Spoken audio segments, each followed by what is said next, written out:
ത്തിൻ്റെ സാക്ഷിയായി എന്നെ ഉയർത്തിയതിന് അമ്മയ്ക്കും തിരുക്കുമാരനും ഒരുപാട് നന്ദി പറയുന്നു. എൻ്റെ പേര് ജിൻസി.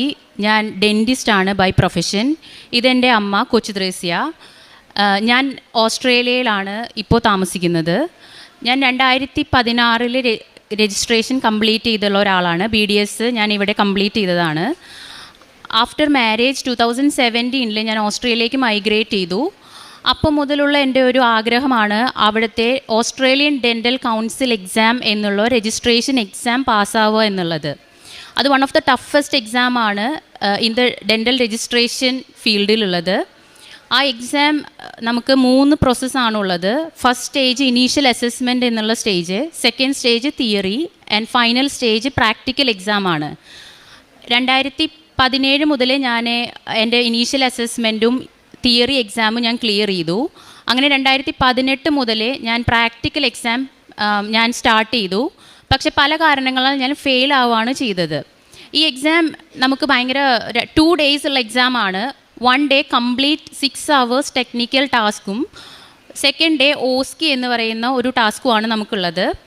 അത് നമുക്ക് ഭയങ്കര ഫ്രസ്ട്രേറ്റഡ് ആണ്. അത്രയും മണിക്കൂർ നമ്മൾ അതിനു വേണ്ടി സ്പെൻഡ് ചെയ്യണം, അതിനുവേണ്ടി പ്രിപ്പയർ ചെയ്യണം. പക്ഷെ പല കാരണങ്ങളാൽ ഞാനത് ഫെയിൽ ആയിക്കൊണ്ടിരുന്നു. അങ്ങനെ 2019 ഞാൻ കൃപാസനം മാതാവിനെ കുറിച്ച് അറിയുന്നതും അങ്ങനെ ഞാൻ എൻ്റെ അമ്മയോട് ഇവിടെ വന്ന് ഉടമ്പടി എടുക്കാൻ പറയുന്നതും 2020 ഞാൻ തിരിച്ച് നാട്ടിലോട്ട് വന്നപ്പോൾ ഞാൻ ഉടമ്പടി എടുത്തു. ജനുവരിയിൽ വന്നിട്ടാണ് ഞാൻ ഉടമ്പടി എടുക്കുന്നത്. അപ്പോൾ പെട്ടെന്ന് തന്നെ എനിക്കൊരു ഡേറ്റ് കിട്ടിയായിരുന്നു അന്നത്തെ എക്സാമിന് വേണ്ടിയിട്ട്. അങ്ങനെ ഞാൻ ഇവിടെ എൻ്റെ മോന് 1.5 വയസ്സുള്ളപ്പോൾ ഞാൻ ഇവിടെ 2 മാസത്തിന് നാട്ടിലാക്കി പോയി. തിരിച്ച് ഞാൻ അവിടേക്ക് പോയി എക്സാമിന് വേണ്ടി. പക്ഷേ കൊറോണ വന്ന കാരണം ഓസ്ട്രേലിയൻ ബോർഡർ ക്ലോസ് ചെയ്തു. ഈ എക്സാം 1.5 വർഷത്തോളം പോസ്റ്റ്പോൺ ചെയ്തു. അതുകൊണ്ട് തന്നെ ഞാൻ ഭയങ്കര മാനസികമായിട്ട് എനിക്ക് വിഷമമായി. ഉടമ്പടി എടുത്തിട്ടാണെങ്കിലും എനിക്ക് ഇങ്ങനെയൊക്കെ വന്നല്ലോ. അതുകൊണ്ട് ഞാൻ ഉടമ്പടി എനിക്ക് പൂർത്തീകരിക്കാനായിട്ട് സാധിച്ചില്ല. പിന്നീട് ആ എക്സാമും 1.5 വർഷത്തിനുമാണ് ശേഷമാണ് നടക്കുന്നത്. അങ്ങനെ എൻ്റെ മകനെയും എനിക്ക് 1.5 വർഷവും നാട്ടിലാക്കി നിർത്തേണ്ടി വന്നു. ഞാൻ പല കാര്യത്തിലും ട്രൈ ചെയ്തെങ്കിലും എനിക്ക് നാട്ടിലോട്ട് വരാൻ സാധിച്ചില്ല. ഓസ്ട്രേലിയൻ ബോർഡർ ക്ലോസ്ഡ് ആയിരുന്നു. അതിനുശേഷം ഞാൻ പിന്നെയും എക്സാം എഴുതി, ഉടമ്പടി കണ്ടിന്യൂ ചെയ്തില്ല. പിന്നീട് ഈ തിയറി എക്സാം 3 വർഷത്തെ വാലിഡിറ്റിയാണ് ഉള്ളത്. വൺസ് നമ്മൾ തിയറി കംപ്ലീറ്റ് ചെയ്ത് 3 year കംപ്ലീറ്റ് ചെയ്ത് കഴിഞ്ഞാൽ രണ്ടാമത് തിയറി എഴുതണം. അങ്ങനെ 2023 ഞാൻ പിന്നെയും തിയറി എക്സാം എഴുതി പാസ്സായി. പിന്നീടാണ് ഞാൻ ഉടമ്പടിയെക്കുറിച്ച് പിന്നീട് ആലോചിക്കുന്നത്. അങ്ങനെ ഞാൻ എന്നെ തന്നെ പ്രിപ്പയർ ചെയ്ത് ഏപ്രിൽ മുതൽ ഞാൻ എക്സാമിന് വേണ്ടി പിന്നെയും പ്രിപ്പയർ ചെയ്തു. ഉടമ്പടി നിബന്ധനകൾ എനിക്ക് കൃത്യമായി പാലിക്കാൻ പറ്റുന്നുണ്ടോ എന്ന് ഞാൻ എന്നെ തന്നെ ചെക്ക് ചെയ്തു. കാരണം ഓസ്ട്രേലിയ ആയതുകൊണ്ട് തന്നെ നമുക്ക് വിശുദ്ധ കുർബാന കാണുവാനോ അല്ലെങ്കിൽ കുമ്പസാരിക്കുവാനോ അങ്ങനെയുള്ള അവസരങ്ങളൊക്കെ വളരെ കുറവായിരുന്നു. പക്ഷേ എങ്കിൽ കൂടി ഞാൻ ഓൺലൈനായിട്ട് കുർബാന കാണാനും അതിനൊരു കണ്ടിന്യൂറ്റിയും അതിനൊരു റെഗുലാരിറ്റിയും ഞാൻ നോക്കി. അതിനുശേഷം ജൂലൈ 3 ഞാൻ ഇവിടേക്ക് നാട്ടിൽ വന്നപ്പോൾ നേരെ ഇങ്ങോട്ടാണ് വന്നത്. ഫ്ലൈറ്റ് ഇറങ്ങി ഞാൻ നേരെ കൃപാസനത്തിലോട്ടാണ് വന്നത്. ഞാൻ ഇവിടെ വന്ന് തീർത്ഥാടന ഉടമ്പടി എടുക്കുകയാണ് ഉണ്ടായത്. അതിനുശേഷം എനിക്ക് എക്സാമിനൊരു ഡേറ്റ് കിട്ടി. ഞാൻ അതുകൊണ്ട് കൃപാസനത്തിൽ അന്ന് തന്നെ എനിക്ക് ജോസഫ് അച്ഛനെ കാണാനുള്ളൊരു അവസരവും ഉണ്ടായിരുന്നു. അച്ഛൻ എൻ്റെ തലയിൽ കൈവച്ച് പ്രാർത്ഥിച്ച് സൈത്ത് പൂശി പ്രാർത്ഥിച്ചു. ഒരു കാശ് രൂപവും തന്നു. ഞാൻ എക്സാമിന് പോകുന്ന സമയത്ത് ഉടമ്പടി കാശ് രൂപവും അച്ഛൻ തന്ന കാശ് രൂപവും കയ്യിൽ വെച്ചിരുന്നു. പിന്നീട് ഞാൻ ഉടമ്പടി ഉപ്പ് ആ എക്സാം ഹാളിൻ്റെ അടുത്ത് ആരും ചവിട്ടാത്ത ഒരു സ്ഥലത്ത് ഞാൻ പ്രാർത്ഥിച്ച് അവിടെ നിക്ഷേപിച്ചു. കാരണം ഈ എക്സാം സെൻറ്റർ മെൽബൺ എന്ന് പറയുന്ന ഒരു സ്ഥലത്താണ്. നമ്മൾ അതിനു വേണ്ടി ഓസ്ട്രേലിയയിലുള്ള ആ സ്ഥലത്തേക്ക് നമ്മൾ എല്ലാ രാജ്യക്കാരും അവിടേക്ക് വരണം ഈ എക്സാം എഴുതാൻ വേണ്ടിയിട്ട്. അങ്ങനെ 2018 മുതൽ ഞാൻ എക്സാം സെൻറ്ററിൽ പോയതാണ്. അപ്പോൾ ഞാൻ മാതാവിനോട് പ്രാർത്ഥിച്ചു, മാതാവേ ഇനി എനിക്ക് അങ്ങോട്ട് വരാനുള്ള ഒരു അവസരം ഉണ്ടാക്കരുത്. അതിനുശേഷം ഞാൻ എക്സാം എഴുതി. എല്ലാം നോർമലി തന്നെയാണ് എനിക്ക് തോന്നിയത്. എനിക്ക് പ്രത്യേകിച്ച് ഒരു മാറ്റമോ ഒരു വേറിട്ട ഒരു അനുഭവമോ ഒന്നും എനിക്ക് ഉണ്ടായില്ല. പക്ഷേ ഉടമ്പടി 3 മാസം കംപ്ലീറ്റ് ആകുന്നതിന് മുമ്പ് തന്നെ എൻ്റെ റിസൾട്ട് വന്നു. ഈ 7 വർഷം കൊണ്ട് എൻ്റെ പ്രയത്നത്തിൽ എനിക്കൊന്നും നേടാൻ സാധിച്ചില്ല. പക്ഷേ ഈ ഉടമ്പടി എടുത്ത് 90 ദിവസം ആകുന്നതിന് മുമ്പ് ഞാൻ എൻ്റെ എക്സാം ക്ലിയർ ചെയ്തു. അതെനിക്ക് വലിയൊരു അനുഭവമായിരുന്നു. കാരണം എൻ്റെ ഒരു വചനമാണ് അതിൽ സ്ട്രൈക്ക് ചെയ്തത്. അതായത് റോമ 6:19 മനുഷ്യൻ്റെ ആഗ്രഹമോ പ്രയത്നമോ അല്ല, ദൈവത്തിൻ്റെ ദാനമാണ് എല്ലാത്തിൻ്റെയും അടിസ്ഥാനം എന്നുള്ള വചനമാണ് എന്നെ പ്രത്യേകമായി സ്ട്രൈക്ക് ചെയ്തതും എൻ്റെ ജീവിതത്തിൽ അനുഭവപ്പെട്ടതും. കാരണം ഞാൻ 2017 മുതലേ ഇതിനു വേണ്ടി ആഗ്രഹിച്ച് പ്രയത്നിച്ച് എൻ്റെ എല്ലാ എഫേർട്ടും ഇട്ട് ഞാൻ ചെയ്തിരുന്നതാണ്. പക്ഷേ എനിക്ക് തോന്നുന്നു അതിൽ ദൈവത്തിൻ്റെ ദാനമാണെന്ന് കാണിക്കാനായിട്ടുള്ള ഒരു അനുഭവം എനിക്ക് ഉണ്ടാക്കി തരാണ് ഉടമ്പടിയിലൂടെ എനിക്ക് ഉണ്ടായത്. അതിനുശേഷം ഞാൻ ഉടമ്പടി കാശ് രൂപം എല്ലായിടത്തും കൊണ്ടുപോകാറുണ്ട്.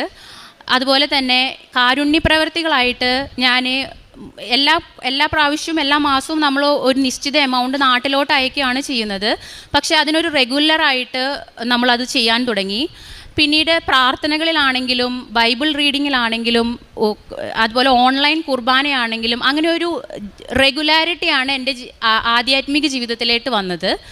അതെനിക്ക് കണ്ടിന്യൂ ചെയ്യാനായിട്ട് പറ്റണമെന്നാണ് ഞാൻ ഇപ്പോഴും പ്രാർത്ഥിക്കുന്നത്. ഇപ്പോൾ ഞാൻ എൻ്റെ എക്സാം ക്ലിയർ ചെയ്തു. ഇപ്പോൾ രജിസ്ട്രേഷൻ പ്രോസസ്സിലാണ്. അത് കുറച്ച് പേപ്പർ വർക്ക്സ് കഴിഞ്ഞ് കഴിഞ്ഞാൽ എനിക്ക് രജിസ്ട്രേഷനായിട്ട് അവിടെ ഡെൻറ്റിസ്റ്റായിട്ട് വർക്ക് ചെയ്യാനുള്ള അവസരം എനിക്ക് കിട്ടും. അതാണ് എൻ്റെ ആദ്യത്തെ സാക്ഷ്യം.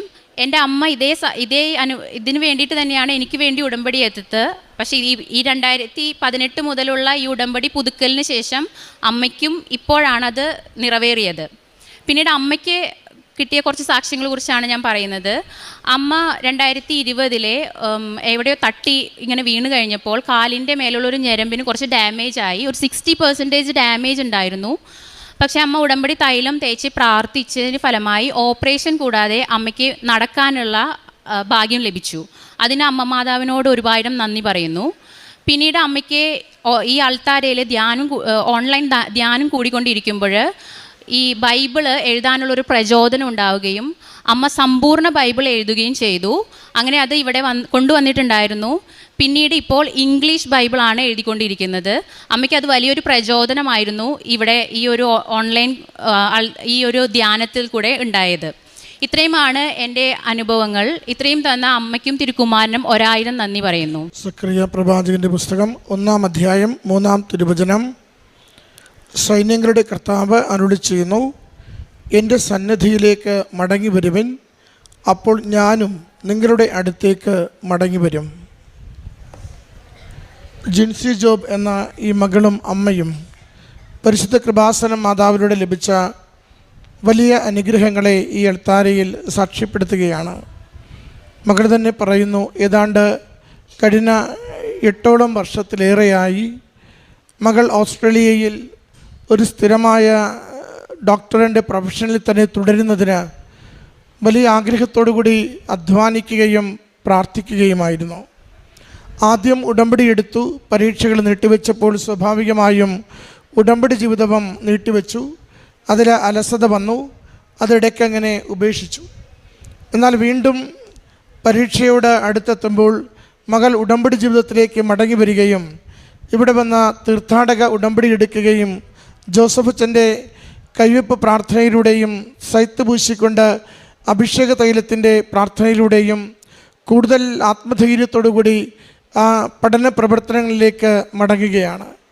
മകൾ തന്നെ പറയുന്നുണ്ട്, എൻ്റെ ആഗ്രഹമോ പ്രയത്നമോ അല്ല, ദൈവത്തിൻ്റെ ദാനമാണ് എനിക്ക് ലഭിക്കുന്ന അനുഗ്രഹമെന്ന് റോമാക്കാരുടെ പുസ്തകത്തിൽ നിന്നും വായിച്ച ബോധ്യത്തോടു കൂടിയാണ് ആ നാളുകളിലൊക്കെയും ഞാൻ പരീക്ഷയ്ക്ക് വേണ്ടി തയ്യാറായത്. ഇത് ഗൗരവമുള്ള ഒരു വിഷയമാണ്. ദൈവത്തിൻ്റെ ദാനമാണ് ജീവിതത്തിൻ്റെ അനുഗ്രഹമെന്ന് തിരിച്ചറിയുമ്പോൾ ദൈവത്തിൻ്റെ ഉത്തരവാദിത്തമാണ് നമ്മുടെ പ്രശ്നങ്ങളുടെ മേൽ പരിഹാരം കൊണ്ടുവന്ന് തരിക എന്നത്. എൻ്റെ ആഗ്രഹവും എൻ്റെ പരിശ്രമവുമാണ് എൻ്റെ വിജയത്തിൻ്റെ അടിസ്ഥാനമെന്ന് നാം കാണുമ്പോൾ നമ്മുടെ ഉത്തരവാദിത്വവും നമ്മുടെ കടമയുമാണ് ആ വിജയം നേടിയെടുക്കും വരെയും അത് നന്നായി പരിശ്രമിക്കുക, അധ്വാനിക്കുക എന്നത്. ദൈവത്തെ ഭരമേൽപ്പിച്ച് കഴിയുമ്പോൾ നമ്മുടെ ജീവിതത്തിന് മാറ്റങ്ങൾ വരുന്നു, കാഴ്ചപ്പാടുകൾക്ക് മാറ്റങ്ങൾ വരുന്നു.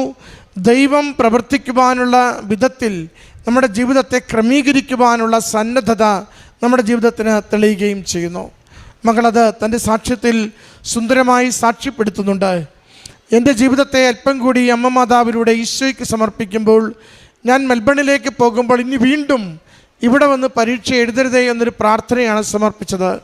അവിടെ ചെല്ലുമ്പോൾ ഒരു പ്രയാസവും തോന്നാതെ പ്രത്യേകമായിട്ട് അമ്മ മാതാവിൻ്റെ നേർച്ച ഉടമ്പടിയുടെ ഉപ്പ് അവിടെ വിതറിക്കൊണ്ട് അമ്മയുടെ സാന്നിധ്യത്തെയും സംരക്ഷണത്തെയും ആഗ്രഹിച്ച് ആ പരീക്ഷയിൽ പങ്കുചേരുമ്പോൾ എല്ലാ പരീക്ഷകളും പൂർണ്ണമായി വിജയിച്ച് അവിടെ ഏതൊക്കെ ഡിഗ്രികളും പരീക്ഷകൾക്കിടെയും റിവാർഡ് നമുക്ക് ആവശ്യമുണ്ടോ അത് മുഴുവനും കംപ്ലീറ്റ് ആക്കിക്കൊണ്ട് സുരക്ഷിതമായി ജോലിയെടുക്കുവാൻ തക്ക വിധത്തിൽ എല്ലാ കാര്യങ്ങളും ക്രമീകരിക്കപ്പെട്ടുവെന്ന്.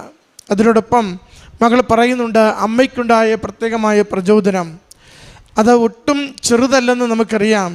മലയാള ബൈബിൾ പൂർണ്ണമായി എഴുതിത്തീർന്ന അമ്മ ഇപ്പോൾ ഇംഗ്ലീഷ് ബൈബിൾ എഴുതിക്കൊണ്ടിരിക്കുന്നു എന്ന് പറയുമ്പോൾ ദൈവവചനത്തോട് എത്ര കണ്ട് സ്നേഹം, ആദരവ്, അത് എഴുതുവാൻ വേണ്ടിയുള്ള വലിയ പ്രചോദനവും അതിനു വേണ്ടുന്ന പ്രാർത്ഥനാപൂർവമുള്ള സമയം കൊടുക്കലും അത് എഴുത്തു തന്നെ പ്രാർത്ഥനയാക്കി മാറ്റിക്കൊണ്ട് കുടുംബത്തിൻ്റെ നന്മകൾക്ക് വേണ്ടി, മകൾക്ക് വേണ്ടി അത് സമർപ്പിക്കുന്നുവെന്ന്. പ്രിയമുള്ളവരെ, നാം ദൈവത്തിന് ജീവിതത്തിൽ ഇടം കൊടുക്കുമ്പോൾ ദൈവം നമ്മുടെ ജീവിതത്തിൽ ഇടപെട്ടുകൊണ്ടിരിക്കും. നാം ദൈവത്തിന് പ്രഥമ സ്ഥാനം കൊടുത്തുകൊണ്ട് തീരുമാനങ്ങൾ എടുക്കുമ്പോൾ നമ്മുടെ സ്വാർത്ഥത നിറഞ്ഞ, കളങ്കം നിറഞ്ഞ എല്ലാ നിയോഗങ്ങളെയും വിശുദ്ധീകരിച്ച് അനുഗ്രഹിച്ച് ദൈവം നമുക്ക് തിരികെ നൽകും. അതുകൊണ്ട് ഈ മകളുടെ സാക്ഷ്യത്തിൽ നമ്മൾ പ്രാർത്ഥിക്കേണ്ടത്, നാം ദൈവത്തിന് ഇടം കൊടുത്തുകൊണ്ട് ജീവിക്കുവാൻ വേണ്ടി, ദൈവത്തിൻ്റെ സംരക്ഷണയിൽ നമ്മുടെ നിയോഗങ്ങളെ സമർപ്പിക്കുവാൻ വേണ്ടി, അതിലുള്ള കലർപ്പും അതിലുള്ള അശുദ്ധിയും മുഴുവനായി മാറ്റിക്കൊണ്ട് പൂർണ്ണമായ ശുദ്ധതയോടുകൂടി നമ്മുടെ നിയോഗങ്ങൾ അനുഗ്രഹങ്ങളാക്കി നമുക്ക് നൽകണമേ എന്ന് അവിടുത്തോട് പ്രാർത്ഥിക്കാം. ഈ മകൾക്ക് ലഭിച്ച ഈ അനുഗ്രഹങ്ങൾക്ക് അമ്മ മാതാവിനും തിരുക്കുമാരനും നന്ദി അർപ്പിച്ച് കരഘോഷത്തോടു കൂടി ഈ സാക്ഷ്യം നമുക്ക് സമർപ്പിക്കാം.